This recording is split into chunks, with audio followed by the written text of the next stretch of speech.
పోర్టులను ప్రైవేటీకరణ చేసే ఆలోచన లేదని శాసన మండలిలో మంత్రులు తేల్చి చెప్పారు. ప్రశ్నోత్తరాల వేళ వైసీపీ సభ్యుడు పండుల రవీంద్రబాబు కేంద్రం రాష్ట్రంలో ఎన్డీఏ సర్కార్ అధికారంలో ఉంది కాబట్టి పోర్టులు ప్రైవేటీకరణ చేస్తారని అన్నారు. దీనిపై ఘాటుగా స్పందించిన మంత్రులు సత్యకుమార్ యాదవ్, అచ్చెన్న ఎవరి హయాంలో అదానికి పోర్టులు కట్టబెట్టారో వైసీపీ సభ్యులు చెప్పాలని డిమాండ్ చేశారు. ప్రైవేటైజ్ చేయట్లేదు అన్నది మాత్రం doubtful sir. BJP is a partner of this government, కూటమి గవర్నమెంట్. డబుల్ ఇంజిన్ సర్కార్ రన్ అవుతుండగా ప్రైవేటైజం చేయను అన్నది మాత్రం చాలా తప్పు అనిపిస్తుంది సార్. నాకు కంపల్సరీగా అవ్వదు అని క్లియర్ గా అన్సర్టన్ వర్డ్స్ లో మంత్రి గారు కమిట్ అవ్వగలరా హౌస్ లో? కేంద్రంలో బీజేపీ ప్రభుత్వం ప్రైవేటైజేషన్ కి అనుకూలంగా ఉన్న అర్థం వచ్చేలాగా మాట్లాడారు అధ్యక్ష. ఒక విషయం అర్థం చేసుకోవాలి అధ్యక్ష, ఈ మాట్లాడుతున్న వాళ్ళు అదానికి పోటీనిచ్చింది ఎవరి కాలంలో ఇచ్చారు అధ్యక్ష? ఇక్కడ చెప్పాలి అధ్యక్ష. కాకినాడలో బలవంతంగా లాక్కొని పోటును తమ అస్మదీలకు ఇచ్చింది ఎవరనే దానికి సమాధానం చెప్పాలండి అధ్యక్ష. ఒక్క పోర్టుని ఈ రాష్ట్రంలో వచ్చి గత 5 సంవత్సరాల్లో ఏ ఒక్కడైనా సరే గవర్నమెంట్ పోర్టుని వచ్చి ప్రైవేటైజేషన్ చేశారు అధ్యక్ష? ప్రైవేట్ లో ఉన్న పోర్టులను వచ్చి గవర్నమెంట్ తో కట్టించి ఇవా ఏదైతే మూలపట్నం ఉందో, ఏదైతే రామాయణపట్నం ఉందో, లేకపోతే మచిలీపట్నం అవి కడుతున్నారు అధ్యక్ష.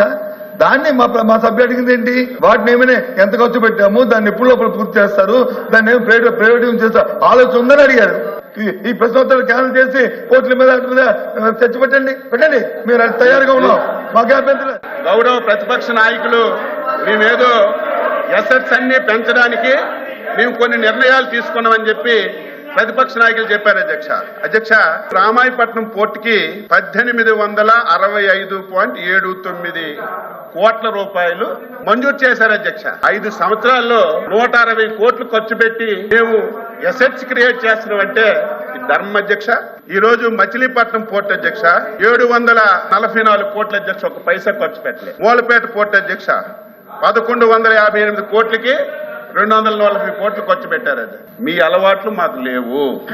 ఏవి కాంట్రాక్టుల్ని క్యాన్సిల్ చేయడం లేదు. మీరు విపరీతంగా రేట్లు పెంచి 10 రూపాయలు అవ్వాల్సిన పని 100 రూపాయలు చేస్తే మళ్ళీ ఒక్కసారి ఏంటని రివ్యూ చేసుకొని మళ్ళీ దాన్ని కొనసాగించడానికి ప్రయత్నం చేస్తున్నాం తప్ప ఈ రోజుకైతే పాత కాంట్రాక్టులే పనులు చేస్తున్నారు. రెండవది ప్రైవేటైజేషను ఈ రోజు వరకు ఈ ప్రభుత్వం చేయలేదు.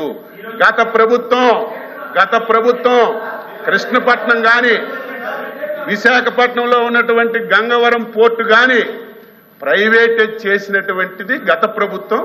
మా ప్రభుత్వం ఇంతవరకు అటువంటి ప్రయత్నం చేయలేదని ఈ రోజు శాసన మండలిలో స్పష్టంగా సమాధానం చెప్తుంటే మరి రాజ్యసభ సభ్యులుగా కూడా ముందే ఊహించుకుంటున్నారు. ఆయన ఇది జరగదు, రేపు తప్పనిసరిగా చేసేస్తారు, కేంద్ర ప్రభుత్వం ఒప్పుకోదు, ఇవన్నీ మీ ఊహల్లో మాట్లాడితే దానికి ఆన్సర్స్ ఉండవు. స్టిల్ ఈ రోజుకి ఆ ప్రయత్నం లేదు.